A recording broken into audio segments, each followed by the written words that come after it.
Hi hello ನಮಸ್ಕಾರ. ಇದು Don ಕಥಾ ಭಾಗ. ಇಂದಿನ ಭಾಗಗಳನ್ನು ಯಾರು ನೋಡಿಲ್ಲ ದಯವಿಟ್ಟು ನೋಡ್ಕೊಂಡು ಬನ್ನಿ. ನವೀನ್ ಸ್ಟ್ಯಾಂಡ್ಗೆ ಬಂದು ನಂದಿನಿ ನಿನ್ನ ಕೈಗೆ ಏನಾಯಿತು ಅಂತ ಕೇಳ್ತಾನೆ. ಅಣ್ಣ ಹೇಳಿದ್ದ, ರಸ್ತೆಯಲ್ಲಿ ಒಂದು ಮಗುವನ್ನು ಉಳಿಸಲು ಹೋಗಿ ಬಿದ್ದಾಗ ಮೊಣಕೈ ಗಾಯವಾಗಿತ್ತು. ನಂದಿನಿ ಹೇಳ್ತಾಳೆ. ನವೀನ್ ಕೂಡಲೇ ತನ್ನ ಕೈಯಲ್ಲಿದ್ದ ಬ್ಯಾಂಡೇಜನ್ನು ತೆಗೆದು ಅವಳ ಮೊಣಕೈಗೆ ಹಾಕಿ ಜಾಗರೂಕವಾಗಿರು ಸರಿ ಎಂದು ಗಾಯವನ್ನು ನೋಡಿ ಹೇಳಿದ್ದ. ಇವನು ನನ್ನ ಸ್ನೇಹಿತ ಗೋಪಿ ಎಂದು ನವೀನ್ ಪಕ್ಕದಲ್ಲಿದ್ದ ಇನ್ನೊಬ್ಬ ವ್ಯಕ್ತಿಯನ್ನು ತೋರಿಸ್ತಾನೆ. ನಮಸ್ತೆ ಅಣ್ಣಯ್ಯ ಎಂದು ನಂದಿನಿ ನಗುತ್ತಾ ಹೇಳ್ತಾಳೆ. ಅವಳ ಮುಗ್ಧ ನಗುವನ್ನು ನೋಡಿ ಗೋಪಿ ಕೂಡ ನಗ್ತಾನೆ. ನನ್ನ ಸೋದರ ಸಂಬಂಧಿ ನಿಮ್ಮ ಕಾಲೇಜಿನಲ್ಲಿ ಓದ್ತಾ ಇದ್ದಾಳೆ ಎಂದು ಗೋಪಿ ಕೂಡ ಹೇಳ್ತಾನೆ. ನವೀನ್, ನಂದಿನಿ, ಗೋಪಿ ನಿಮ್ಮ ಕಾಲೇಜಿನ ಹತ್ತಿರ ಇರುವ ಒಂದು ರೆಸ್ಟೋರೆಂಟ್ಗೆ ಮ್ಯಾನೇಜರು ಅಂತ ಹೇಳ್ತಾನೆ. ಹೌದು ನಂದಿನಿ, ನವೀನ್ ಹೇಳಿದ್ದ. ನೀನು ಇಲ್ಲಿ ಎಲ್ಲದಕ್ಕೂ ಹೆದರುತ್ತೀಯ, ಭಯಪಡಬೇಡ, ನನ್ನ ನಂಬರ್ ಇದು ಎಂದು ಗೋಪಿ ತನ್ನ ವಿಸಿಟಿಂಗ್ ಕಾರ್ಡನ್ನು ಕೂಡ ಕೊಡ್ತಾನೆ. ನಿನಗೆ ಯಾವುದೇ ಸಹಾಯ ಬೇಕಾದರೆ ನನ್ನನ್ನು ಕೇಳೋ, ನಾನು ಅಣ್ಣನ ಹಾಗೆ ಯಾವಾಗ ಬೇಕಾದರೂ ಸಹಾಯ ಮಾಡೋಕ್ಕೆ ಖಂಡಿತ ಬರ್ತೇನೆ ಎಂದು ಗೋಪಿ ನನಗೆ ಭರವಸೆ ಕೊಟ್ಟಿದ್ದಾರೆ. ಒಂದೇ ದಿನದಲ್ಲಿ ಇಬ್ಬರ ನಡುವಿನ ವ್ಯತ್ಯಾಸ ಕಂಡು ನಂದಿನಿಗೆ ಆಶ್ಚರ್ಯವಾಗ್ತದೆ. ಸರಿ ಎಂದು ಹೇಳಿ ಅವಳು ಕಾರ್ಡನ್ನು ತೆಗೆದುಕೊಂಡು ತನ್ನ ಬ್ಯಾಗ್ನಲ್ಲೇ ಇಟ್ಕೊಂಡ್ಳು. ಸರಿ ನವೀನ್, ಇವತ್ತು ಒಂದು ಮದುವೆ ಕಾರ್ಯಕ್ರಮಕ್ಕೆ ಆರ್ಡರ್ ಕೂಡ ಇದೆ, ನಾನು ಹೋಗ್ತೇನೆ ಎಂದು ಗೋಪಿ ಹೇಳ್ತಾನೆ. ಸರಿ, ನಾನು ನಿನ್ನ ನಂದಿನಿಗೆ ಪರಿಚಯಿಸಬೇಕೆಂದುಕೊಂಡಿದ್ದೆ, ಬಂದಿದ್ದಕ್ಕೆ ತುಂಬ ಧನ್ಯವಾದಗಳು ಎಂದು ನವೀನ್ ನಗುತ್ತಾ ಹೇಳ್ತಾನೆ. ಸರಿ ಬರ್ತೀನಿ ಎಂದು ಹೇಳಿ ಗೋಪಿ ನವೀನ್ಗೆ ಕೈ ಕೊಟ್ಟ. ಸರಿ, ನನ್ನ ಹತ್ತಿರ ನಂದಿನಿ ನಂಬರ್ ಇದೆ, ಏನಾದರೂ ಮುಖ್ಯವಾದ ವಿಷಯವಿದ್ದರೆ ಯಾವಾಗ ಬೇಕಾದರೂ ಕರೆ ಮಾಡು ಎಂದು ಮತ್ತೊಮ್ಮೆ ಹೇಳಿದ್ದ. ಸರಿ ಅಣ್ಣ ಎಂದು ನಂದಿನಿ ಕೃತಜ್ಞತೆಯಿಂದ ನೋಡುತ್ತಾ ಹೇಳ್ತಾಳೆ. ಗೋಪಿ ಹೋದ ನಂತರ ನವೀನ್ ನಂದಿನಿ ಕಾಲೇಜಿನ ಕಡೆಗೆ ನಡೆಯೋಕೆ ಶುರು ಮಾಡ್ತಾನೆ. ನವೀನ್ ಅವಳ ಕೈಯಿಂದ ಬ್ಯಾಗನ್ನು ಕೂಡ ತೆಗೆದುಕೊಂಡ. ನೀನು ಹೇಳಿದ್ದು ಸರಿ ಅಣ್ಣ, ಇಲ್ಲಿನ ಹುಡುಗರು ತುಂಬ ಅಸಭ್ಯವಾಗಿ ಮಾತಾಡ್ತಾರೆ, ವರ್ತಿಸ್ತಾರೆ ಎಂದು ನಂದಿನಿ ಹೇಳ್ತಾಳೆ. ರಸ್ತೆಯಲ್ಲಿ ಅವಳಿಗೆ ಏನಾಯಿತು ಎಂದು ನೆನಪಾಗಿ ನಂದಿನಿಗೆ ತುಂಬ ನೋವಾಗುತ್ತೆ. ಏನಾಯ್ತು ನಂದಿನಿ ಅಂತ ನವೀನ್ ಕೇಳಿದಾಗ ನಂದಿನಿ ರಸ್ತೆಯಲ್ಲಿ ನಡೆದಂತಹ ಎಲ್ಲ ವಿಷಯವನ್ನು ವಿವರಿಸ್ತಾಳೆ. ಹಣವಿದ್ದಾಗ ಸ್ವಲ್ಪ ಮನುಷ್ಯನಿಗೆ ಅಹಂಕಾರ ಇರುತ್ತೆ ಅಂದ್ಲು ನಂದಿನಿ. ಅಂತಹವರಿಗೆ ನೀನು ಪಾಠ ಕಲಿಸಬೇಕು, ನೀನು ಮಾಡಿದ್ದು ಸರಿ ಎಂದು ನವೀನ್ ದುಃಖ ಮತ್ತು ಕೋಪ ಎರಡನ್ನ ಅನುಭವಿಸ್ತಾ ಹೇಳ್ತಾನೆ. ಓ ಅಣ್ಣ, ಅವನ ಕೋಪ ನೋಡಿದ ನಂದಿನಿ ಹೇಳಿದ್ಲು. ಇವತ್ತು ನಾನು ಇಷ್ಟು ದೂರ ನಡೆಯಬೇಕೆ, ನನ್ನ ಅಣ್ಣನಿಗೆ ತೊಂದರೆಯಾಗಬಹುದೇ ಎಂದು ಯೋಚಿಸಿದ್ದೆ. ನನಗೆ ಅಷ್ಟು ದೂರ ನಡೆದು ಅಭ್ಯಾಸವಿಲ್ಲ, ನಾನು ಅದನ್ನೇ ಯೋಚಿಸ್ತಿದ್ದೇನೆ. ನಂದಿನಿ, ಬೆಳಗ್ಗೆ ಮತ್ತು ಸಂಜೆ ಅಷ್ಟು ದೂರ ನಡೆಯುವುದು ಕಷ್ಟ, ಆದರೆ ಯಾಕೆ ನಡುತ್ತೀಯಾ? ಅದು ನಿಮ್ಮ ಹಾಸ್ಟೆಲ್ ಒಳಗೆ ಇರುವುದು ತಾನೇ, ಹಾಗಿದ್ದರೆ ನೀವು ಹೊರಗೆ ಬರಬೇಕಾಗಿಲ್ಲ ಅಂತ ಹೇಳಿ ನೀನು ಹೊರಗೆ ಬಂದರೆ ಅವರು ನಿನ್ನನ್ನು ಕೆಣಕ್ತಾರಲ್ವೇ ಎಂದು ನಗುತ್ತಾ ಹೇಳ್ತಾನೆ.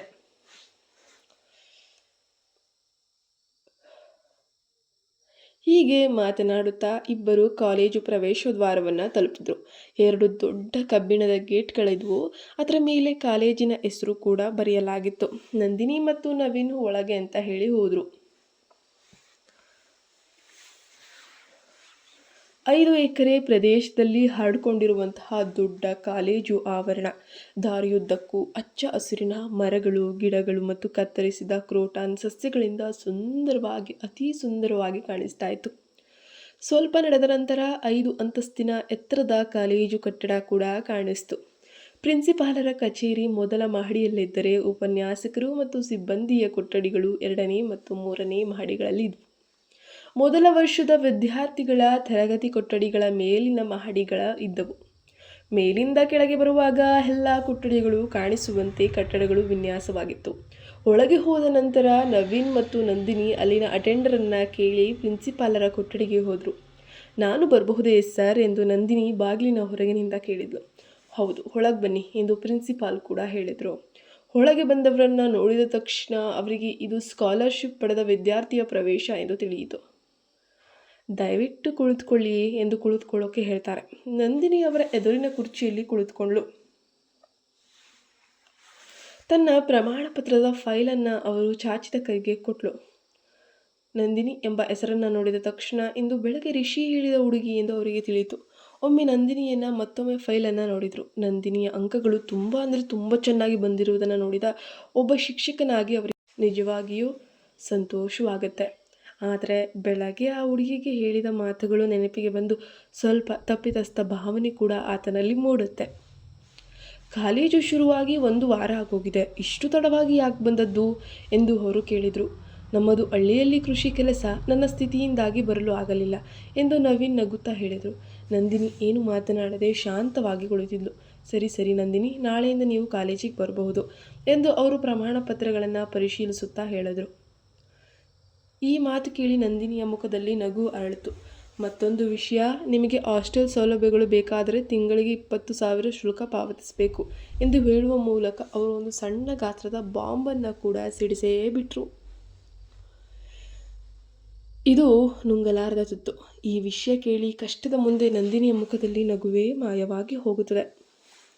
ಅಷ್ಟೇ ಅಲ್ಲ ಸರ್, ಉಚಿತ ಶಿಕ್ಷಣ ಎಂದರೆ ಇತರ ಸೌಲಭ್ಯಗಳು ಉಚಿತವಾಗಿರಬೇಕು ಮತ್ತು ನೀವು ನಮ್ಮನ್ನು ಶುಲ್ಕ ಪಾವತಿಸಲು ಯಾಕೆ ಕೇಳ್ತಾ ಇದ್ದೀರಾ ಎಂದು ನವೀನ್ ಆತಂಕದಿಂದನೇ ಕೇಳ್ತಾನೆ. 20,000 ರೂಪಾಯಿಗಳಂದರೆ ಸಣ್ಣ ವಿಷಯವಲ್ಲ ಎಂದು ನವೀನ್ಗೂ ತಿಳಿದಿತ್ತು. ಅದನ್ನು ನಂದಿನಿಗೆ ಪಾವತಿಸುವುದು ಅಸಾಧ್ಯವೆಂದು ಕೂಡ ಅವನಿಗೆ ತಿಳಿದಿತ್ತು. ಪ್ರಿನ್ಸಿಪಲ್, ನೋಡಿ ಮಿಸ್ಟರ್, ಇದು ಕೊನೆಯಲ್ಲಿರುವ ಕಾಲೇಜಲ್ಲ, ಇದು ಅಂತಾರಾಷ್ಟ್ರೀಯ ಗುಣಮಟ್ಟವನ್ನು ಹೊಂದಿರುವಂತಹ ಅತ್ಯುನ್ನತ ದರ್ಜೆಯ ವಿಶ್ವವಿದ್ಯಾಲಯ. ಇಲ್ಲಿ ಎಲ್ಲ ತರಗತಿ ಕೊಠಡಿಗಳು ಮತ್ತು ಹಾಸ್ಟೆಲ್ಗಳು ಹವಾನಿಯಂತ್ರಣ ಹೊಂದಿವೆ. ನಿಮಗೆ ಓದುವ ಬಗ್ಗೆ ಯೋಚಿಸಬೇಕಾಗಿಲ್ಲ. ಇದು ಉಚಿತ ಶಿಕ್ಷಣವಾದ್ದರಿಂದ ಹಾಸ್ಟೆಲ್ ಶುಲ್ಕ ನಿಮಗೆ ಯಾಕೆ ಕಷ್ಟವಾಗಿದೆ ಅಂತ ಕೇಳಿದರು. ನಂದಿನಿ, ನಿಮ್ಮ ಪ್ರಮಾಣ ಪತ್ರಗಳಲ್ಲಿ ಸ್ಟಡಿ ಕಂಡಕ್ಟ್ ಸರ್ಟಿಫಿಕೇಟ್ ಇಲ್ಲ ಯಾಕೆ ಎಂದು ಅವರು ಹೇಳುತ್ತಾರೆ. ನಂದಿನಿ ಆಘಾತಕ್ಕೊಳಗಾಗ್ತಾಳೆ. ಇಲ್ಲ ಸರ್, ನೀವು ನೋಡಿ, ನಾನು ಅದನ್ನು ತಂದಿದ್ದೆ ಅಂತ ಹೇಳಿದ್ಲು. ಇಲ್ಲ ನಂದಿನಿ, ಬೇಕಿದ್ರೆ ನೀವೇ ನೋಡಿ ಎಂದು ಪ್ರಿನ್ಸಿಪಲ್ ಫೈಲನ್ನು ಅವಳಿಗೆ ಕೊಟ್ಟರು. ಅದನ್ನು ತೆಗೆದುಕೊಂಡು ನಂದಿನಿ ಪ್ರಮಾಣ ಪತ್ರ ಇಲ್ಲದಕ್ಕೆ ಭಯಗೊಂಡ್ಳು. ರಸ್ತೆಯಲ್ಲಿ ಬಿದ್ದಾಗ ಏನಾದರೂ ತಪ್ಪಾಗಿರಬಹುದೇ ಅನ್ನೋದು ಅವಳಿಗೆ ಆ ಕ್ಷಣ ನೆನಪಾಗುತ್ತೆ. ಸರ್, ನಾನು ಅದನ್ನು ಎಲ್ಲೋ ಕಳೆದುಕೊಂಡೆ ಎಂದು ಅವಳು ಚಿಂತೆಯಿಂದ ಹೇಳಿದ್ಲು. ನೋಡು ನಂದಿನಿ, ಎಲ್ಲವೂ ಸರಿಯಾಗದ ಹೊರತು ಇಲ್ಲಿ ಸೀಟ್ ಸಿಗೋದು ಕಷ್ಟ. ನೀವು ಅಷ್ಟು ನಿರ್ಲಕ್ಷ್ಯ ವಹಿಸಿದರೆ ನಾನು ನಿಮಗೆ ಪ್ರವೇಶ ನೀಡಿದ್ದಕ್ಕಾಗಿ ನನ್ನ ಕೆಲಸ ಕಳೆದುಕೊಳ್ತೇನೆ. ಆದ್ದರಿಂದ ನೀವು ಈಗ ಹೋಗಬಹುದು ಎಂದು ಅವರು ಹೇಳ್ತಾರೆ. ನಂದಿನಿ ಮತ್ತು ನವೀನ್ ನಿಜವಾಗಿಯೂ ಆಘಾತಕ್ಕೆ ಒಳಗಾಗ್ತಾರೆ. ಸ್ಟಡಿ ಕಂಡಕ್ಟ್ ಸರ್ಟಿಫಿಕೇಟ್ ಎಂದರೆ ವಿದ್ಯಾರ್ಥಿಯ ನಡವಳಿಕೆ ಒಳ್ಳೆಯದೋ ಕೆಟ್ಟದೋ ಎಂದು ತೋರಿಸುವಂತಹ ಒಂದು ಪ್ರಮಾಣ ಪತ್ರನೇ ಆಗಿರುತ್ತೆ. ಇದು ಅಷ್ಟೊಂದು ಮುಖ್ಯವಲ್ಲವಾದರೂ ಇರಲೇಬೇಕಾದ ಒಂದು ದಾಖಲೆ ಹೌದು. ಆದರೆ ಈ ಪ್ರಮಾಣ ಪತ್ರದ ಕಾರಣದಿಂದಾಗಿ ನಂದಿನಿಯ ಕಣ್ಣುಗಳಲ್ಲಿ ನೀರು ತುಂಬಿ ಬರುತ್ತೆ. ಏನು ಮಾಡಬೇಕು ಅನ್ನೋದು ತೋಚದಾಗುತ್ತೆ. ದಯವಿಟ್ಟು ನೀವು ಈಗ ಹೋಗಬಹುದು ಎಂದು ಅವರು ಹಿಂಜರಿಕೆ ಇಲ್ಲದೆ ಹೇಳಿದರು. ನಂದಿನಿಯ ಮೆದುಳು ಇದ್ದಕ್ಕಿದ್ದಂತೆ ಖಾಲಿಯಾಗ್ಬಿಡ್ತು. ಓದುವ ಹಲವು ಕನಸುಗಳನ್ನು ಹೊತ್ತು ಮನೆ ಬಿಟ್ಟು ಬಂದಿದ್ದಕ್ಕೆ ಇಂದು ಫಲಿತಾಂಶವೇ ಎಂದು ಯೋಚಿಸಿದಾಗ ಅವಳಿಗೆ ಅಸಹಾಯಕತೆಯ ಭಾವನೆ ಮೂಡಿತು. ನವೀನ್ ಪರಿಸ್ಥಿತಿಯು ಹಾಗೇ ಇತ್ತು. ನವೀನ್, ಸರ್, ಏನಾದರೂ ಮಾಡಿ ನಂದಿನಿಯನ್ನು ಸೇರಿಸ್ಕೊಳ್ಳಿ ಅಂತ ಬೇಡ್ಕೊಳ್ತಾನೆ. ನನ್ನಿಂದ ಏನೂ ಮಾಡೋಕ್ಕೆ ಆಗೋದೇ ಇಲ್ಲ. ಹಾಗೆ ಮಾಡಲು ಮೇಲಿನ ಆದೇಶಗಳಿವೆ ಎಂದು ಅವರು ಹೇಳ್ತಾರೆ. ನವೀನ್ ಅರ್ಧ ಗಂಟೆಗೂ ಹೆಚ್ಚು ಸಮಯ ಕೇಳ್ಕೊಳ್ತಾನೆ. ಸರಿ ಸರ್, ನಾನು ನಮ್ಮ ಹೆಡ್ಗೆ ಕರೆ ಮಾಡಿ ಕೇಳ್ತೇನೆ, ನೀವು ಹೊರಗೆ ಕಾಯಿರಿ ಎಂದು ಅವರನ್ನು ಹೊರಗೆ ಕಳಿಸಿದರು. ಪ್ರಿನ್ಸಿಪಾಲ್ ತಕ್ಷಣವೇ ರಿಷಿಗೆ ಕರೆ ಮಾಡಿ ವಿಷಯ ತಿಳಿಸ್ತಾರೆ. ಮಂಗಳೂರು ದಾಟಿ 2 ಗಂಟೆ ಕಳೆದಿತ್ತು. ಹೋಟೆಲ್ ಕೋಣೆಯಲ್ಲಿ ರಿಷಿಗೆ ಕಾಲೇಜಿನಿಂದ ಕರೆ ಕೂಡ ಬರ್ತದೆ. ಅವನು ಒಂದು ದುಷ್ಟ ನಗುವಿನೊಂದಿಗೆ ಲಿಫ್ಟ್ನಿಂದ ಹೊರಬರ್ತಾನೆ. ಪ್ರಿನ್ಸಿಪಲ್, ಆ ಹುಡುಗಿಗೆ ಓದಲು ಮಾತ್ರ ಸೀಟ್ ಕೊಡ್ತೇನೆ ಎಂದು ಹೇಳಿ, ಹಾಸ್ಟೆಲ್ ಸೌಲಭ್ಯ ಇಲ್ಲ ಎಂದು ಹೇಳಿ ಕಾಲೇಜಿಗೆ ಬರಲು ಅವಳು ಪ್ರತಿದಿನ 2 ಕಿಲೋಮೀಟರ್ ನಡೆಯಬೇಕು ಎಂದು ಅವನು ಕಾಲ್ ಕಟ್ ಮಾಡಿದ. ನಂದಿನಿ, ನೀನು ನನ್ನ ಜೊತೆ ಇರ್ತೀಯಾ? ಕಾಲೇಜಿನ ಮೊದಲ ದಿನದಿಂದಲೇ ಹಿಂಸೆ ಶುರುವಾಗುತ್ತೆ. ನೀನು ಕ್ಲಾಸ್ ತಲುಪುವಷ್ಟರಲ್ಲೇ ಅರ್ಧ ಕ್ಲಾಸ್ ಮುಗಿದಿರುತ್ತೆ. ಇನ್ನು ಉಳಿದಿದ್ದು ನಾನು ಕಾಲೇಜಿಗೆ ಹೋದಾಗ ನೋಡ್ಕೊಳ್ತೇನೆ ಎಂದು ರಿಷಿ ಕುತಂತ್ರದಿಂದ ನಗುತ್ತಾ ಉಪಹಾರವನ್ನು ಮುಗಿಸ್ದ. ಹೋಟೆಲ್ನಿಂದ ಹೊರಗೆ ಹೋಗಿ ತನ್ನ ಬೈಕ್ನಲ್ಲಿ ಮುಂಬೈಗೆ ಅಂತ ಹೇಳಿ ಹೊರಟೋಗ್ತಾನೆ. ಪ್ರಿನ್ಸಿಪಾಲ್ ರಿಷಿ ಹೇಳಿದಂತೆ ಓದಲು ಮಾತ್ರ ಒಪ್ಪಿಕೊಂಡಿದ್ದಾರೆ ಮತ್ತು ಯಾವುದೇ ಹಾಸ್ಟೆಲ್ ಸೌಲಭ್ಯಗಳು ನಿಮಗೆ ಅನ್ವಯಿಸೋದಿಲ್ಲ ಎಂದು ನಂದಿನಿ ಮತ್ತು ನವೀನ್ಗೆ ಹೇಳಿದರು. ನವೀನ್ ತಕ್ಷಣ, ಸರಿ ಸರ್, ನೀವು ಹೇಳಿದಂತೆ ಅವಳು ಓದಲು ಮಾತ್ರ ಬರ್ತಾಳೆ, ಹೊರಗಿನ ಹಾಸ್ಟೆಲ್ ನಾವು ನೋಡ್ಕೊಳ್ತೇವೆ ಎಂದು ಹೇಳಿದ್ದ. ಅವಳಿಗೆ ಹಾಸ್ಟೆಲ್ ಶುಲ್ಕ ಪಾವತಿಸಲು ಕಷ್ಟವಾಗುತ್ತದೆ ಎಂದು ನವೀನ್ಗೆ ಆ್ಯಕ್ಚುಲಿ ಗೊತ್ತಿತ್ತು. ನಂದಿನಿ ಏನು ಯೋಚಿಸ್ತಿದ್ದಾಳೆ? ಅವಳು ನನ್ನಿಂದ ಹಣ ಸಾಲ ಪಡೆಯಬೇಕೇ ಎಂದು ನವೀನ್ ಅವಳ ಬಗ್ಗೆ ತನಗೆ ತಿಳಿದಿದೆ ಎಂದು ಹೇಳುತ್ತಾನೆ. ಇಲ್ಲ ಅಣ್ಣ, ನಾನು ಪಾರ್ಟ್ ಟೈಮ್ ಕೆಲಸ ಮಾಡ್ತೇನೆ ಎಂದು ನಂದಿನಿ ಕೂಡ ಹೇಳಿದ್ಲು. ನವೀನ್ಗೆ ಆಶ್ಚರ್ಯದಿಂದ ಅವಳನ್ನು ನೋಡಿದ್ದ. ನೀನು ಪಾರ್ಟ್ ಟೈಮ್ ಕೆಲಸ ಮಾಡ್ತೀಯಾ ನಂದಿನಿ? ಏನು ಹೇಳ್ತಿದ್ಯಾ? ಯಾವಾಗ ಕೆಲಸ ಮಾಡ್ತೀಯಾ? ಯಾವಾಗ ಓದ್ತೀಯಾ ಎಂದು ಆಶ್ಚರ್ಯದಿಂದ ಕೇಳಿದ್ದ. ಹೌದು ಅಣ್ಣ, ನಾನು ಮಾಡ್ತೇನೆ. ಸಂಜೆ ಸುಮಾರು 5 ಗಂಟೆಗೆ ಕಾಲೇಜು ಮುಗೀತದೆ. ಆಮೇಲೆ ನಾನು ಖಂಡಿತ ಫ್ರೀ ಇರ್ತೇನೆ ಅಲ್ವಾ? ಸಂಜೆ 8 ಗಂಟೆಯವರೆಗೂ ಕೆಲಸ ಮಾಡ್ತೇನೆ. ಇದರಿಂದ ನನ್ನ ಖರ್ಚುಗಳಿಗೆ ಸಹಾಯವಾಗ್ತದೆ ಅಲ್ವಾ ಅಂದ್ಲು. ನವೀನ್ ಅವಳನ್ನು ಕರೆದುಕೊಂಡು ಹೋಗಿ ಒಂದು ಹಾಸ್ಟೆಲ್ ವಾರ್ಡನ್ ಹತ್ರ, ಮೇಡಮ್ ಇವಳು ನನ್ನ ತಂಗಿ ಅಂತ ಪರಿಚಯಿಸ್ತಾನೆ. ನವೀನ್ ಅವಳಿಗೆ ಈಗಾಗಲೇ ಕಾಲೇಜು ಮತ್ತು ನಂದಿನಿಯ ಕೆಲಸದ ಬಗ್ಗೆ ಹೇಳಿದ್ದ. ವಾರ್ಡನ್ ನಂದಿನಿಯನ್ನು ನೋಡಿ, ನೀನು ಮಗುವಿನಂತೆ ಕಾಣ್ತೀಯ. ಈ ಹುಡುಗಿ ಓದ್ತಾಳೆ ಮತ್ತು ಕೆಲಸವೂ ಮಾಡ್ತಾಳಾ ಎಂದು ವಿಚಿತ್ರವಾಗಿ ಕೇಳಿದರು. ಏನು ಮಾಡೋದು ಮೇಡಮ್, ಬದುಕಲು ಅದು ತುಂಬ ಅಗತ್ಯ ಎಂದು ನಂದಿನಿ ಸ್ಥಿರವಾದ ಧ್ವನಿಯಲ್ಲಿ ಹೇಳಿದ್ಲು. ನಂದಿನಿಯ ಕಣ್ಣುಗಳಲ್ಲಿ ಏನನ್ನಾದರೂ ಸಾಧಿಸುವಂತಹ ಧೈರ್ಯ ಮತ್ತು ದೃಢ ಸಂಕಲ್ಪವನ್ನು ನೋಡಿ ವಾರ್ಡನ್ ತಕ್ಷಣವೇ ಪ್ರಭಾವಿತರಾದರು.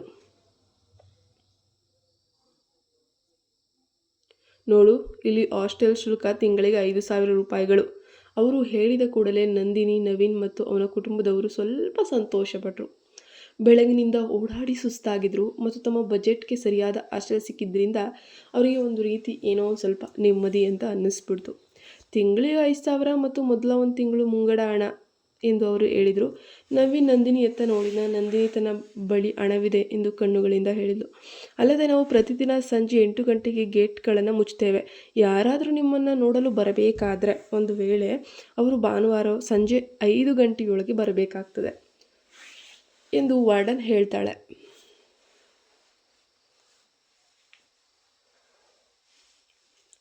ಹುಡುಗರು ಈ ಹಾಸ್ಟೆಲ್ ಹತ್ತಿರವೂ ಬರಬಾರದು ಎಂದು ನಂದಿನಿಗೆ ತಿಳಿಸಿದ್ಲು. ಆ ರೀತಿ ನಂದಿನಿಗೆ ತಿಳಿಸಿದ್ರು. ಅಯ್ಯೋ, ನನಗೆ ಅಂತಹ ಸ್ನೇಹಿತರು ಯಾರೂ ಇಲ್ಲ ಮೇಡಮ್, ಅವರು ಬರೋದೂ ಇಲ್ಲ ಎಂದು ತಕ್ಷಣವೇ ನಂದಿನಿ ಹೇಳಿದ್ಲು.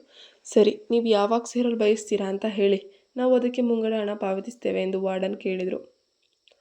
ಹಿಂದೆ ಸೇರ್ತೇನೆ ಮೇಡಮ್ ಎಂದು ನಂದಿನಿ ಹೇಳಿ ತನ್ನ ಬ್ಯಾಗ್ನ ತಳದಲ್ಲಿದ್ದಂತಹ ಹಣದಿಂದ 5,000 ರೂಪಾಯಿಗಳನ್ನು ತೆಗೆದು ಪಾವತಿಸಿದ್ಲು.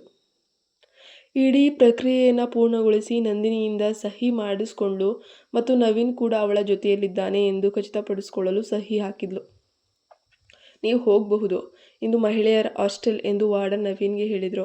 ಪುರುಷರು ಹೆಚ್ಚಾಗಿ ಬರಬಾರದೆಂದು ಹೇಳಿ ರಿಸೆಪ್ಷನ್ ಹುಡುಗಿಗೆ ನಂದಿನಿಯ ಕೊಠಡಿಯನ್ನು ತೋರಿಸೋಕೆ ಹೇಳಿ ಹೋಗ್ತಾಳೆ. ನವೀನ್ ಮತ್ತು ನಂದಿನಿ ಹೊರಗೆ ಬಂದು ಮಾತನಾಡಿದ್ರು. ಹೀಗೋ ನನ್ನ ನಂಬರ್ ಎಂದು ನಂದಿನಿ ತನ್ನ ನಂಬರನ್ನು ಕೊಟ್ಟಳು.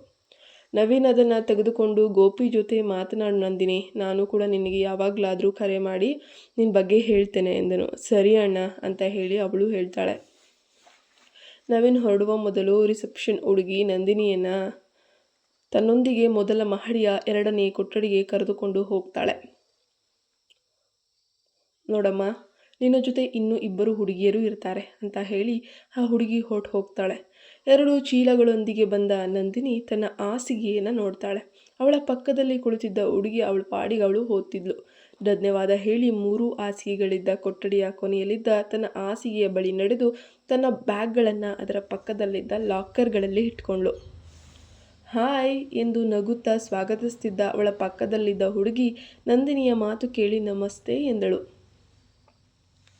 ಇಲ್ಲಿ ನೋಡಿ, ನನ್ನ ಹೆಸರು ರೇಣು ಅಂತ ಆ ಹುಡುಗಿ ಹೇಳಿದ್ಲು. ನನ್ನ ಹೆಸರು ನಂದಿನಿ ಅಂತ ನಂದಿನಿ ಹೇಳಿದ್ಲು. ನಿನ್ನ ಹೆಸರು ತುಂಬ ಚೆನ್ನಾಗಿದೆ, ನಿನ್ನ ಹಾಗೆ ಎಂದು ರೇಣು ನಗುತ್ತಾ ಹೇಳಿದ್ಲು. ನೀನು ನನ್ನ ನಂದಿನಿ ಎಂದು ಕರೆಯಬೇಕು, ನೀವು ಪ್ರೀತಿಯಿಂದ ಬೇಕಾದರೆ ನಂದು ಅಂತಾನೂ ಕರೆಯಬಹುದು ಅಂತ ನಂದಿನಿ ಹೇಳಿದ್ಲು. ರೇಣು ನಗುತ್ತಾ, ಸರಿ ನಂದಿನಿ, ಹೇಳು, ನೀನು ಎಲ್ಲಿಂದ ಬಂದಿದ್ದೀಯಾ, ನಿಮ್ಮ ಊರು ಯಾವುದೋ ಅಂತ ಎಲ್ಲ ಕೇಳ್ತಾಳೆ. ನಂದಿನಿ ಅವಳು ಕಾಲೇಜಿನಲ್ಲಿ ಪಡೆದ ಸೀಟ್ ಬಗ್ಗೆ, ತನ್ನ ಹಳ್ಳಿಯ ಹೆಸರನ್ನು ಮಾತ್ರ ಹೇಳಿದ್ಲು. ಕುಟುಂಬದ ಬಗ್ಗೆ ಏನೂ ಹೇಳಲಿಕ್ಕೆ ಹೋಗಲಿಲ್ಲ. ಎಲ್ಲವನ್ನ ಕೇಳಿದ ರೇಣು, ನಾವಿಬ್ಬರು ಒಂದೇ ಕಾಲೇಜಿಗೆ ಹೋಗ್ತಾ ಇದ್ದೇವೆ ಅಂತ ಹೇಳಿದ್ಲು. ಹಾಗಿದ್ದರೆ ನೀವು ಅದೇ ಕಾಲೇಜಿನವರಾ ಎಂದು ನಂದಿನಿ ಕೇಳಿದ್ಲು. ಹಾಂ, ಇಲ್ಲದಿದ್ದರೆ ನಾನು ನಿನ್ನ ಸೀನಿಯರ್, ನಾನು MBA ಫೈನಲ್ ಇಯರ್ ವಿದ್ಯಾರ್ಥಿನಿ ಎಂದು ರೇಣು ಸಾಮಾನ್ಯವಾಗಿ ಹೇಳಿದ್ಲು. ಕ್ಷಮಿಸಿ ಅಕ್ಕ ಎಂದು ನಂದಿನಿ ತಕ್ಷಣ ಕೇಳಿದ್ಲು. ಯಾಕೆ ಕ್ಷಮಿಸಬೇಕು, ನನ್ನಲ್ಲಿ ಯಾವುದೇ ಔಪಚಾರಿಕತೆ ಇಲ್ಲ, ನೀವು ನನ್ನನ್ನು ರೇಣು ಎಂದನೇ ಕರೆಯಬಹುದು ಎಂದು ಅವಳು ಹೇಳಿದ್ಲು.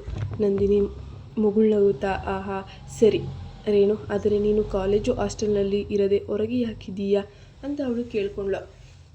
ಅದು ನಮ್ಮದು ಸಾಮಾನ್ಯ ಮಧ್ಯಮ ವರ್ಗದ ಕುಟುಂಬ ನಂದಿನಿ, ನಮಗೆ ಅದು ತುಂಬ ಕಷ್ಟ ಆಗುತ್ತೆ. ಆದರೆ ನನ್ನ ತಂದೆಗೆ ನಾನು ಚೆನ್ನಾಗಿ ಓದಬೇಕೆಂಬ ಆಸೆ ಇದೆ. ಅವರು ನನ್ನನ್ನು ದೂರ ಕಳಿಸಲು ಬಯಸೋದಿಲ್ಲ. ನಾವು ನಿಮ್ಮ ಹಳ್ಳಿಯ ಪಕ್ಕದ ಪಟ್ಟಣದವರು. ನನಗೆ ಅಲ್ಲಿಂದ ಕಾಲೇಜಿನಲ್ಲಿ ಓದೋಕ್ಕೆ ಇಷ್ಟವಿರಲಿಲ್ಲ. ಇಲ್ಲಿ ದೊಡ್ಡ ಕಾಲೇಜು ಇದೆ. ಸೀಟ್ ಬೆಲೆ 1,00,000. ಅವರು ತುಂಬ ಹಣ ಕೊಟ್ಟು ಸೇರಿಸಿದರು ಎಂದು ರೇಣು ಹೇಳಿದ್ಲು. ನಂದಿನಿ ಆಶ್ಚರ್ಯದಿಂದ ಅವಳನ್ನು ನೋಡಿದ್ಲು. 1 ಸೀಟಿಗೆ 1,00,000 ರೂಪಾಯೇ ಅಂತ ಕೇಳಿ ಅವಳ ಕಣ್ಣುಗಳು ಅರಳಿ ಹೋದವು.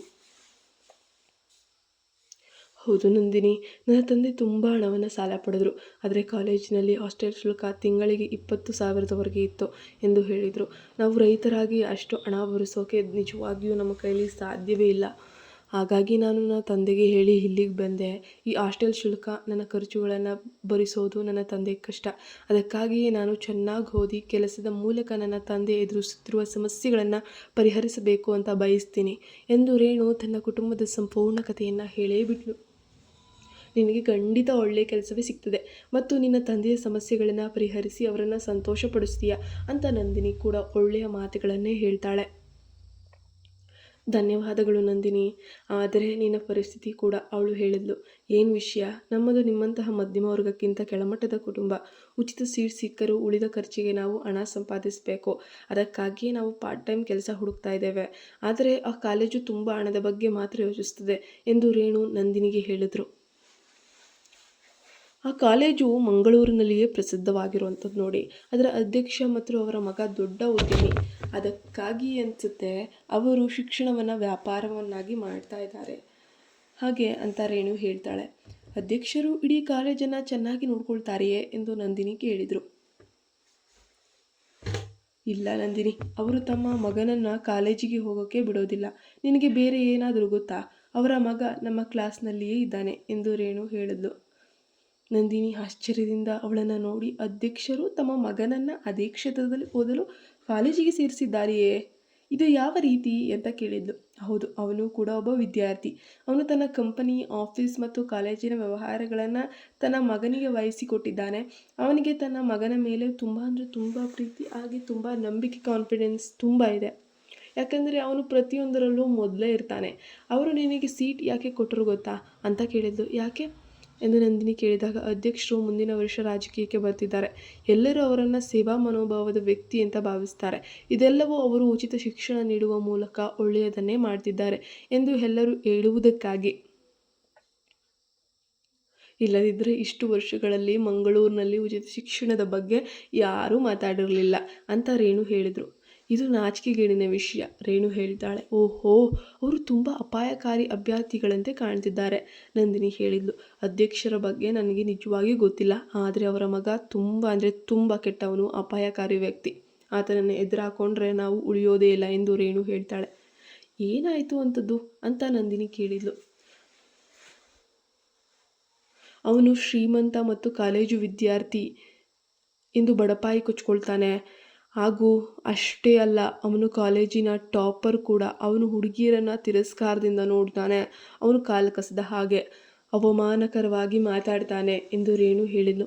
ಆದರೆ ರ್ಯಾಗಿಂಗ್ನಂತಹ ಕೆಲಸಗಳನ್ನು ಮಾಡ್ತಾನಾ? ಅವನು ರ್ಯಾಗಿಂಗ್ ಮಾಡೋದಿಲ್ಲ, ಅದನ್ನು ತನ್ನ ಗ್ಯಾಂಗ್ ಜೊತೆ ಮಾಡ್ತಾನೆ, ರೇಣು ಹೇಳಿದ್ಲು. ಹಾಗಿದ್ದರೆ ಅವನು ಹುಡುಗಿಯರನ್ನು ಅವಮಾನಿಸಿದರೆ ಅವರಿಗೆ ಅವನನ್ನು ಹೇಗೆ ಇಷ್ಟವಾಗಲು ಸಾಧ್ಯ? ಅದೇ ಅವನ ವಿಶೇಷತೆ. ಅವನು ರಾಜಕುಮಾರನಂತೆ ಕಾಣ್ತಾನೆ, ಬಹಳ ಅಂದರೆ ಬಹಳ ಆಕರ್ಷಿತನಾಗ್ತಾನೆ ಎಲ್ಲರಿಗೂ. ಆದರೆ ಈ ಹುಡುಗಿಯರು ಆತ ಅಂದರೆ ಸಾಯ್ತಾರೆ. ಆದರೆ ಅವನಿಗೆ ರಾಕ್ಷಸನ ಬುದ್ಧಿವಂತಿಕೆ ಇದೆ. ಅವನು ಹುಡುಗಿಯರನ್ನು ನಿರ್ಲಕ್ಷಿಸಿದರೂ ಆ ಹುಡುಗಿಯರು ಇನ್ನೂ ಅವನನ್ನು ಇಷ್ಟಪಡ್ತಾರೆ. ನಮ್ಮ ಕಾಲೇಜಿನಲ್ಲಿ ಅನೇಕ ಹುಡುಗಿಯರು ಅವನನ್ನು ನೋಡಿದರೆ ಸಂತೋಷ ಪಡ್ತಾರೆ, ಆತನನ್ನು ನೋಡಿದರೆ ಸಾಕು ಅಂತಾರೆ. ಅದಕ್ಕೆ ಕಾರಣ ಅವನ ಸೌಂದರ್ಯ, ಇನ್ನೊಂದು ಅವನ ಹಿಂದಿರುವ ಹಣ. ಅವನು ಎಲ್ಲ ಹುಡುಗಿಯರನ್ನು ಕಡಿಮೆ ಮಟ್ಟದವರು ಅಂತ ನಡೆಸ್ಕೊಳ್ತಾನೆ ಮತ್ತು ಅದನ್ನು ನೋಡಿದ ಹುಡುಗಿಯರು ತಾವು ಹಿಂತಿರುಗಿ ನೋಡ್ತಾ ಇದ್ದಾರೆ ಅಂತ ಭಾವಿಸ್ತಾರೆ ಅಂತ ರೇಣು ಹೇಳ್ತಾರೆ. ನಮಗೆ ಅಂತಹವರೊಂದಿಗೆ ಯಾವುದೇ ಸಂಬಂಧವಿಲ್ಲ ರೇಣು. ನಾವು ಓದೋಕೆ ಬಂದಿದ್ದೇವೆ, ಓದಿದ ನಂತರ ನಾವು ಹೊರಡ್ತೇವೆ. ಅಂತಹವರೊಂದಿಗೆ ನಮಗೆ ಯಾವುದೇ ಸಮಸ್ಯೆ ಇಲ್ಲ, ಸಂಬಂಧವೂ ಇಲ್ಲ ಅಂತ ನಂದಿನಿ ಹೇಳಿದ್ಲು.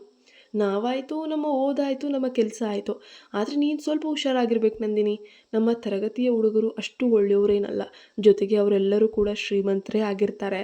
ಅದಕ್ಕಾಗಿ ಇನ್ನೊಂದು ಹವಾ ಇದೆ ಅಂತ ರೇಣು ಹೇಳಿದ್ರು. ಸರಿ ಸರಿ ಸರಿ ರೇಣು, ನಂದಿನಿ ಹೇಳಿದ್ಲು. ಸರಿ, ನೀವು ಪ್ರತಿದಿನ ಕಾಲೇಜಿಗೆ ನಡೆದುಕೊಂಡು ಹೋಗ್ತೀರಾ ಅಥವಾ ನಿಮ್ಮ ಬಳಿ ವಾಹನ ಏನಾದರೂ ಇದೆಯಾ ಅಂತ ರೇಣು ಕೇಳಿದ್ಲು. ಇಲ್ಲ, ನಾನು ನಡ್ಕೊಂಡು ಹೋಗಬೇಕು, ನಂದಿನಿ ಹೇಳಿದ್ಲು. ಬೇಡ ನಂದಿನಿ, ನನ್ನ ಹತ್ತಿರ ಒಂದು ಸ್ಕೂಟಿ ಇದೆ, ಒಟ್ಟಿಗೆ ಹೋಗೋಣ ಅಂತ ರೇಣು ಹೇಳಿದ್ಲು. ಇಲ್ಲ ರೇಣು, ನಾನು ನಡಿತೇನೆ, ನನಗೆ ಯಾವುದೇ ತೊಂದರೆ ಇಲ್ಲ. ನಂದಿನಿ, ಒಬ್ಬಂಟಿಯಾಗಿ ಹೋಗುವ ಬದಲು ನಾನು ನಿನ್ನನ್ನು ನನ್ನ ಜೊತೆ ಕರೆದುಕೊಂಡು ಹೋಗ್ತೇನೆ ಅಷ್ಟೇ. ನಾನೇ ನಿನ್ನ ತಲೆಯ ಮೇಲೆ ಹೊತ್ಕೊಂಡು ಹೋಗ್ತೀನಾ? ನನಗೂ ಒಂದು ಒಳ್ಳೆ ಜೊತೆ ಸಿಕ್ತಂಗೆ ಆಗುತ್ತೆ ಬಿಡಿ ಅಂತ ಅವಳು ಹೇಳಿದ್ಲು. ಆದರೆ ನಂದಿನಿ ಒಪ್ಪಲಿಲ್ಲ. ನಂದಿನಿಗೆ ಇಲ್ಲಿಗೆ ಬರೋಕೆ ಯಾಕೆ ಕಷ್ಟವಾಗ್ತಿದೆ ಎಂದು ರೇಣು ಕೇಳಿದಾಗ ಏನಿಲ್ಲ ಹಾಗೆ ಅನ್ನಿಸ್ತು ಅಂತ ನಂದಿನಿ ಹೇಳಿದ್ಲು. ಸರಿ ಸರಿ, ನಂಗೆ ಗೊತ್ತಾಗ್ತಾ ಇದೆ. ಒಂದು ಕೆಲಸ ಮಾಡೋಣ, ನೀನು ತಿಂಗಳಿಗೊಮ್ಮೆ ಸ್ಕೂಟಿಗೆ ಪೆಟ್ರೋಲ್ ತುಂಬಿಸು, ಆಗ ನೀನು ಸುಮ್ಮನೆ ಬರುತ್ತಿರೋ ಅಂತ ನಿನಗನ್ನಿಸೋದಿಲ್ಲ ಅಲ್ವಾ ಎಂದು ರೇಣು ನಗುತ್ತಾ ಹೇಳಿದ್ಲು. ನಂದಿನಿ ಯೋಚಿಸಿ ಸರಿ ಸರಿ ಎಂದು ಹೇಳಿದ್ಲು. ಹೀಗೆ ಇಬ್ಬರು ಒಂದೇ ದಿನದಲ್ಲಿ ಹೊಳ್ಳಿಯ ಅಂದರೆ ತುಂಬ ಬಾಲ್ಯ ಸ್ನೇಹಿತರಂತೆ ಆಗಿಬಿಟ್ರು. ಅದಾದ ನಂತರ ನಂದಿನಿ ಗೋಪಿಯ ರೆಸ್ಟೋರೆಂಟ್ನಲ್ಲಿ ಪಾರ್ಟ್ ಟೈಮ್ ಉದ್ಯೋಗಿಯಾಗಿ ಸೇರಿಕೊಂಡು ಸೋಮವಾರ ಬೆಳಗ್ಗೆ ನಂದಿನಿ ಬೇಗನೆ ಎದ್ದು ಹತ್ತಿರದ ದೇವಸ್ಥಾನಕ್ಕೆ ಹೋದ್ಲು. ಅವಳ ಜೊತೆ ರೇಣು ಕೂಡ ಹೋದ್ಲು. ಅವಳು ದೇವರಿಗೆ ಧನ್ಯವಾದ ಹೇಳಿ ಕಾಲೇಜಿಗೆ ಹೊರಟ್ಲು. ಹೇ ತೇಜ್, ಎಲ್ಲಿದ್ದೀಯಾ? ಅಭಿನಂದನೆಗಳು ರಿಷಿ, ನೀನು ರೇಸ್ ಗೆದ್ದೆ ಎಂದು ತೇಜ್ ಸಂತೋಷದಿಂದ ಜೋರಾಗಿ ಕೇಕ್ ಹಾಕುತ್ತಾ ಕೂಗ್ತಾನೆ. ನಿನ್ನಪ್ಪ, ಈಗ ನೀನು ಒಂದು ವಿಷಯ ಕೇಳ್ತೀಯಾ? ನಾನು ಒಂದು ಗಂಟೆಯಲ್ಲೇ ಬರ್ತೇನೆ. ನೀನು ಬಂದಾಗ ನಿನ್ನ ಕೆಲಸ ಏನು ಅಂತ ಹೇಳು. ನಾನು 2 ದಿನ ಹೊರಗೆ ಹೋದ್ಮೇಲೆ ನಿನಗೆ ಸುಸ್ತಾಯಿತೆ ಎಂದು ರಿಷಿ ತೇಜ್ಗೆ ಗದರಿಸಿದ್ದನು. ಓ, ನೀನು ನನ್ನನ್ನು ಬೈದು 2 ದಿನಗಳಾಗಿವೆ, ಅದು ನನ್ನ ಕಿವಿಗೆ ಸಿಹಿಯಾಗಿದೆ ಎಂದು ತೇಜ್ ನಗುತ್ತಾ ರಿಷಿಗೆ ಹೇಳಿದ. ನೀನು ಯಾವಾಗಲೂ ಮಂಗಳೂರಿಗೆ ಬರ್ತೀಯಾ ಎಂದರು ತೇಜ್. ನಾನು ಈಗಾಗಲೇ ಇಲ್ಲಿದ್ದೀನಿ, ಅರ್ಧ ಗಂಟೆಯಲ್ಲಿ ಅಲ್ಲಿಗೆ ಬರ್ತೀನಿ. ನಂತರ ನಾವಿಬ್ಬರು ಕಾಲೇಜಿಗೆ ಹೋಗೋಣ ಬೇಗ. ಇವತ್ತೇನೋ ಒಂದು ರೀತಿ ಸ್ಪೆಷಲ್ ಥಿಂಗ್ ನಡೆಯುತ್ತೆ ಅಂತ ಹೇಳಿದನು. ಬಾ, ನಾನು ನಿನಗಾಗಿ ಇಲ್ಲಿ ಕಾಯ್ತಾ ಇರ್ತೇನೆ ಎಂದು ತೇಜ್ ಕೂಡ ಹೇಳ್ತಾನೆ. ನಂದಿನಿ ಕಾಲೇಜಿನ ಮೊದಲ ದಿನಕ್ಕೆ ಸಿದ್ಧಳಾಗ್ತಿದ್ದಾಳೆ. ರೇಣುವಿನ ಸ್ಕೂಟಿಯಲ್ಲಿ ಇಬ್ಬರು ಕೂಡ ಹೊರಟರು. ಬೆಳಗಿನ ಜಾವವಾಗಿತ್ತು. ಹಚ್ಚ ಹಸಿರಿನ ಮರಗಳ ನಡುವೆ ಹಾದಿಯಲ್ಲಿ ಹೋಗ್ತಿದ್ದಾಗ ತುಂಬ ಶಾಂತವಾಗಿ ಪ್ರಶಾಂತವಾಗಿ ಅನ್ನಿಸ್ತು. ಅನೇಕ ವಿದ್ಯಾರ್ಥಿಗಳು ತಮ್ಮ ವಾಹನಗಳಲ್ಲೇ ಬರ್ತಾ ಇದ್ದಾರೆ. ಕಾಲೇಜು ಪ್ರವೇಶ ದ್ವಾರದಲ್ಲಿ ಇಳಿದ ನಂತರ ರೇಣು, ನಂದಿನಿ, ನಾನು ಸ್ಕೂಟಿ ಪಾರ್ಕ್ ಮಾಡಿ ಬರ್ತೇನೆ, ಇಲ್ಲಿಯೇ ಇರೋ, ನಾನು ನಿನ್ನ ಕ್ಲಾಸ್ ತೋರಿಸ್ತೇನೆ ಅಂತ ಹೇಳಿದ್ಲು.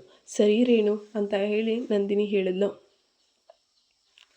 ರೇಣು ತನ್ನ ಸ್ಕೂಟಿಯನ್ನು ಪಾರ್ಕ್ ಮಾಡಲು ಹೋದ್ಲು. ನಂದಿನಿ ಹತ್ತಿರದ ಮರದ ಬಳಿಯೇ ಬೆಂಚ್ ಮೇಲೆ ಕುಳಿತು ವಿದ್ಯಾರ್ಥಿಗಳು ಬಂದು ಹೋಗುವುದನ್ನು ನೋಡ್ತಾ ಇದ್ಲು. ಸುತ್ತಮುತ್ತ ಎಷ್ಟು ಸುಂದರವಾಗಿದೆ. ಹೆಚ್ಚಿನ ಹುಡುಗಿಯರು jeans, T shirt, light makeup, ಚಿಕ್ಕ ಚಿಕ್ಕ ಬಟ್ಟೆಗಳು, ತುಂಡು ಬಟ್ಟೆಗಳು, ಸ್ಟೈಲಿಶ್ ಆಗಿ ಏನೇನೋ ಇಲ್ಲದೆ ಇರೋದನ್ನೆಲ್ಲ ಹಾಕ್ಕೊಂಡು ವಿಚಿತ್ರವಾಗಿ ಕಾಣ್ತಿದ್ರು. ಕೆಲವು ಹುಡುಗಿಯರು ಇನ್ನೂ ಚಿಕ್ಕದಾದ ಉಡುಪುಗಳು ಮತ್ತು ಹೈ ಹೀಲ್ಸ್ಗಳಲ್ಲಿ ಬರ್ತಾಯಿದ್ರು. ಎಲ್ಲರನ್ನು ಗಮನಿಸಿದ್ದ ನಂದಿನಿಗೆ ಅವರ ಡ್ರೆಸ್ಗಳು ವಿಚಿತ್ರವೆನ್ನಿಸ್ತಾ ಇತ್ತು. ಅಷ್ಟರಲ್ಲಿ ಒಂದು ಕಾರ್ ಬಂದು ನಿಂತಿತ್ತು. ಚಾಲಕ ಬಾಗಿಲನ್ನು ತೆರೆದ. ಜೀನ್ಸ್ ಪ್ಯಾಂಟು, ಟೀ ಶರ್ಟ್ಸು, ಪೊನಿಟೈಲು, ಹಗುರವಾದ ಮೇಕಪ್ ಹೊಂದಿದ್ದ ಹುಡುಗಿ ಹೊರ ಬಂದಳು. ನಂದಿನಿ ಅವಳನ್ನು ಬಾಯಿ ಬಿಟ್ಕೊಂಡು ನೋಡ್ತಿದ್ದಾಳೆ. ಹುಡುಗಿ ಹಿಡಿದ ತಕ್ಷಣ ಅವಳಿಗಾಗಿ ಕಾಯುತ್ತಿದ್ದ ಸ್ನೇಹಿತರು ನೇಹಾ ಎಂದು ನಗುತ್ತಾ ಅವಳನ್ನು ಅಪ್ಪಿಕೊಂಡು ಸ್ವಾಗತಿಸಿದರು. ನೇಹಾ ಅವರೊಂದಿಗೆ ನಗುತ್ತಾ ಹೋಗುವುದನ್ನು ನೋಡಿ ಅಲ್ಲಿಯೇ ಇದ್ದ ಕೆಲವು ಹುಡುಗರು ಬಾಯಿ ತೆರೆದು ಅವಳನ್ನು ನೋಡ್ತಾ ಇದ್ರು. ಈ ಕಡೆ ನಂದಿನಿ, ಹೋಗೋಣವಾ ಎಂದು ರೇಣು ಅಲ್ಲಿಂದ ಬರ್ತಾ ಇದ್ದಾಳೆ. ನಂದಿನಿ ಎದ್ದು ನಿಂತು, ಏನು ರೇಣು, ನೀವೆಲ್ಲ ನಿಮ್ಮ ಬೈಕ್ಗಳನ್ನು ಹೊರಗೆ ನಿಲ್ಲಿಸಿದ್ದೀರಿ, ಆದರೆ ಆ ಹುಡುಗಿಯು ಕಾರ್ ಒಳಗೆ ಬಂದಿದೆ ಎಂದು ನೇಹಾಳನ್ನು ತೋರಿಸಿ ಕೇಳಿದ್ಲು. ರೇಣು ಆ ಕಡೆಗೆ ಒಮ್ಮೆ ನೋಡಿ, ಅವಳು ನಮ್ಮ ಅಧ್ಯಕ್ಷರ ಮಗಳು ನಂದಿನಿ ಅಂತ ಹೇಳಿದ್ಲು. ಅದಕ್ಕಾಗಿ ಅವಳು ಒಳಗೆ ಬರ್ತಿದ್ದಾಳೆ. ಇಂದು ಅವರದೇ ಕಾಲೇಜ್ ಆಗಿರುತ್ತಲ್ವಾ, ಅದಾಗ ನಿಯಮಗಳು ಅವರಿಗೆ ಅನ್ವಯಿಸೋದಿಲ್ಲ ಅಂತ ಹೇಳಿ ಊಟದ ವಿರಾಮದಲ್ಲಿ ಭೇಟಿಯಾಗೋಣ ಅಂತ ಹೇಳಿಬಿಟ್ಟು ಅವಳನ್ನು ಕ್ಲಾಸ್ಗೆ ಕರ್ಕೊಂಡು ಹೋಗ್ತಾರೆ. ಸರಿ ಅಂತ ನಂದಿನಿ ಹೇಳಿದ್ಲು. ನಂದಿನಿ ಒಳಗೆ ಪ್ರವೇಶಿಸಿದ್ಲು. ಅವಳನ್ನು ನೋಡಿದ ಕೆಲವು ಹುಡುಗಿಯರು ಅಸೂಹೆಯಿಂದ ನೋಡ್ತಾ ಇದ್ದಾರೆ. ಇನ್ನು ಕೆಲವರು ಕಿರಿಕಿರಿಯಿಂದ ನೋಡಿದ್ರು. ಹುಡುಗರು ಮಾತ್ರ ಬಾಯಿ ತೆರೆದು ಅವಳ ಸೌಂದರ್ಯವನ್ನು ನೋಡ್ತಾ ಇದ್ರು. ಮರೂನ್ ಬಣ್ಣದ ಕಾಟನ್ ಚೂಡಿದಾರ್ನಲ್ಲಿ ಸ್ನಾನ ಮಾಡಿದ್ದ ಕಾರಣ ಅವಳ ಕೂದಲು ಸಡಿಲವಾಗಿ ಎಣಿಯಲ್ಪಟ್ಟಿತ್ತು. ದೇವಸ್ಥಾನಕ್ಕೆ ಹೋಗಿರುವ ಸಂಕೇತವಾಗಿ ಹಣೆಯ ಮೇಲಿನ ಸ್ಟಿಕ್ಕರ್ ಕೆಳಗೆ ಕೇಸರಿ ಬಣ್ಣದ ಸಣ್ಣ ಚುಕ್ಕೆ ಕಾಣಿಸ್ತಾ ಇತ್ತು. ಸುಂದರಿ ನಂದಿನಿ ತುಂಬ ಸರಳವಾಗೇ ಇದ್ದಳು. ತಮ್ಮ ಕಾಲೇಜುಗಳಲ್ಲಿ ಇಂತಹ ನೈಸರ್ಗಿಕ ಸೌಂದರ್ಯವನ್ನು ನೋಡದ ಹುಡುಗರು ನಂದಿನಿಯನ್ನು ಬಹಳ ಆಶ್ಚರ್ಯದಿಂದ ನೋಡ್ತಾ ಇದ್ರು. ನಂದಿನಿ ಅವರೆಲ್ಲ ತನ್ನನ್ನು ದಿಟ್ಟಿಸಿ ನೋಡುವುದನ್ನು ಕಂಡು ಮುಜುಗರಗೊಂಡು ನಡೆದು ಬಂದು ಖಾಲಿ ಇದ್ದ ಕುರ್ಚಿಯಲ್ಲಿ ಕುಳಿತುಕೊಂಡ್ಬಿಡ್ತಾಳೆ. ಎಲ್ಲರೂ ಶ್ರೀಮಂತರ ಮಕ್ಕಳಾಗಿರೋದ್ರಿಂದ ನಂದಿನಿಯ ಹುಡುಗಿ ಅವಳನ್ನು ಬಡ ಹುಡುಗಿ ಎಂದು ತೋರಿಸ್ತಾ ಇದೆ. ಯಾರೂ ಅವಳೊಂದಿಗೆ ಮಾತನಾಡದೆ ಹೋದರು. ಕೆಲವರು ಅವಳನ್ನು ಹೇಗೆ ಕೆಣಕಬೇಕಂತ ಯೋಚನೆ ಮಾಡ್ತಾ ಇದ್ರು. ನಂದಿನಿಯನ್ನು ನೋಡಿ ಅವಳಂತೆಯೇ ಸ್ಕಾಲರ್ಶಿಪ್ನಲ್ಲಿ ಬಂದಿದ್ದಂತಹ ಒಬ್ಬ ಕಾವ್ಯ ಅವಳನ್ನು ಸ್ವಾಗತಿಸಿದ್ಲು. ನನ್ನ ಹೆಸರು ಕಾವ್ಯ ಎಂದು ನಗುತ್ತಾ ಅವಳ ಕೈ ಕುಲುಕಿದ್ಲು. ನಂದಿನಿಗೆ ಸ್ವಲ್ಪ ನಿರಾಳವಾಯಿತು. ನನ್ನ ಹೆಸರು ನಂದಿನಿ ಎಂದು ಕೈ ಕುಲುಕುತ್ತಾ ಕೇಳಿದ್ಲು. ನಂದಿನಿ ಎಂಬ ಹೆಸರು ಹುಡುಗರ ಕಿವಿಗೆ ಈಗಾಗಲೇ ಬಿದ್ದು ಹೋಗಿದೆ. ಅರ್ಧ ಗಂಟೆಯ ನಂತರ ಉಪನ್ಯಾಸಕರು ಬಂದು ತರಗತಿಯನ್ನು ಪ್ರಾರಂಭಿಸಿದ್ರು. ನಂದಿನಿಯನ್ನು ಹೊಸಬಳು ಎಂದು ಪರಿಚಯಿಸಿಕೊಂಡ ನಂತರ ಅವರು ತರಗತಿಯನ್ನು ಶುರು ಮಾಡಿದ್ರು. ಸರಿಯಾಗಿ ಹೆಚ್ಚು ಕಮ್ಮಿ 11 ಗಂಟೆಗೆ ತರಗತಿಯಲ್ಲಿ ಎಲ್ಲರೂ ಗಮನವಿಟ್ಟು ಓದ್ತಾ ಇದ್ರು. ಅಟೆಂಡರ್ ಬಂದ. ಉಪನ್ಯಾಸಕರು ತಲೆ ತಿರುಗಿಸಿ ನೋಡಿದ್ರು. ಇಲ್ಲಿ ನೋಡಿ, ಇಲ್ಲಿ ನಂದಿನಿ ಎಂಬ ಹುಡುಗಿಯನ್ನು ಪ್ರಿನ್ಸಿಪಾಲ್ ಸರ್ ಕರೀತಾ ಇದ್ದಾರೆ ಎಂದು ಅಟೆಂಡರ್ ಹೇಳಿದ್ದ. ನಂದಿನಿ ಎಂದು ಅವರು ಕೇಳಿದ್ರು. ಹೌದು, ಅಟೆಂಡರ್ ಹೇಳಿದ್ದ. ಅಲ್ಲಿಯವರೆಗೆ ತನ್ನ ಹೆಸರಿನ ಬಗ್ಗೆ ಅನುಮಾನ ಹೊಂದಿದಂತಹ ನಂದಿನಿ ಅದು ತನ್ನದೇ ಎಂದು ಅರಿತು ಎದ್ದು ಹೊರಟು ಹೋಗ್ತಾಳೆ. ಹಿಂದೆ ಅವಳನ್ನು ನೋಡುತ್ತಿದ್ದ ಎಲ್ಲರೂ ಅವಳ ಉದ್ದವಾದ ಹರಿಯುವ ಕೂದಲನ್ನು ನೋಡಿ ಬಹಳ ಆಶ್ಚರ್ಯಪಡ್ತಾರೆ.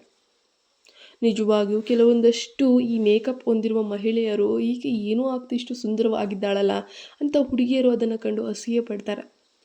ಪ್ರಿನ್ಸಿಪಾಲ್ ಕೊಠಡಿ ಎಲ್ಲಿದೆ ಎಂದು ನಂದಿನಿಗೆ ಗೊತ್ತಿತ್ತು. ಆದ್ದರಿಂದ ಅವಳು ಅಲ್ಲಿಗೆ ಹೋದ್ಲು. ಹೋಗ್ತಿದ್ದರೂ ಏನಾಗಬಹುದು ಎಂಬ ಆತಂಕ ಕೇಳಿ ಮನೆ ಮಾಡಿತ್ತು.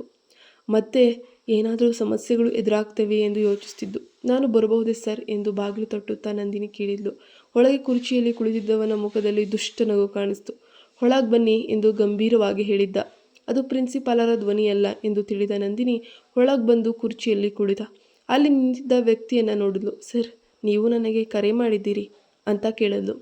ಒಳಗೊಳಗೆ ಸ್ವಲ್ಪ ಆತಂಕವಿದ್ದರೂ ಅದನ್ನು ಹೊರಗೆ ತೋರಿಸದಿರಲು ತುಂಬ ಪ್ರಯತ್ನ ಪಡ್ತಾ ಇದ್ಲು ಹುಡುಗಿ. ಅಲ್ಲಿಯವರೆಗೂ ಆ ಬದಿಯಲ್ಲಿದ್ದ ಕುರ್ಚಿ ಇದ್ದಕ್ಕಿದ್ದಂತೆ ಈ ಕಡೆಗೆ ತಿರುಗಿತು. ರೋಡಲ್ಲಿ ಜಗಳ ಆಗಿದ್ದು ಇವನ ಜೊತೆನಾ? ಈಕೆ ಗೊತ್ತಾಗಬಹುದಾ? ನೋಡೋಣ ಮುಂದಿನ ಭಾಗದಲ್ಲಿ. ನೀವಿನ್ನು ನಮ್ಮ ಚಾನಲ್ಗೆ ಸಬ್ಸ್ಕ್ರೈಬ್ ಆಗಿಲ್ಲ ಅಂದರೆ ಪ್ಲೀಸ್ ಸಬ್ಸ್ಕ್ರೈಬ್ ಆಗಿ. ಪಕ್ಕದಲ್ಲೇ ಕಾಣೋ ಬೆಲ್ ಐಕಾನ್ನ ಪ್ರೆಸ್ ಮಾಡಿ. ಇದರಿಂದ ನಾನು ಹಾಕೋ ಮೊದಲನೇ ವಿಡಿಯೋ ನೋಟಿಫಿಕೇಶನ್ ನಿಮಗೆ ಬರುತ್ತೆ.